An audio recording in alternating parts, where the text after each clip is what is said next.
There's only 21 million, correct. This mempool is filling up with all of these different transactions that could represent a car. It could represent a cup of coffee because you see 26 bucks go across. You see $4,000 go across. You see $400,000 go across, just like today. But this was 2016. I'm like, this is beautiful.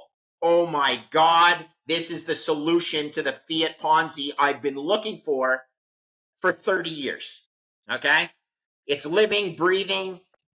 2016, it had a dollar price of about $1,000 a Bitcoin. So doing the math in my head, that's 1,000 times 21 million. That's, 210. What is that? That's $21 billion market cap. Not insignificant, but still not huge. But I'm like, this thing is going to solve a lot of problems. And I started doing research.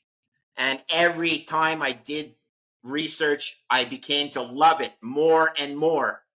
And I eventually thought of a process to value Bitcoin using credit default swaps. And that's basically my entire history. So I use credit default swaps, open market default swap spreads on sovereign debt to value Bitcoin because I view Bitcoin as anti-fiat. And if it's anti-fiat, that means you can calculate its intrinsic value by taking open market default swap rates on sovereign debt, multiplying it by the amount of sovereign debt of that nation, and then putting it in a basket of all fiat nations. And bingo, I have a price for Bitcoin in my head. You can believe it or not.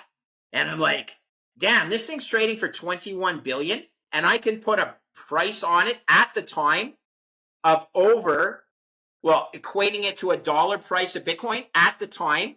It was trading at $1,000, and I could come up with a price of it of over 40,000 per Bitcoin. I'm like, this is trading at 1/40th of its intrinsic value. I'm a buyer. And as I bought some, I learned more about it. And then I became more steadfast in my belief that Bitcoin is insurance on the fiat Ponzi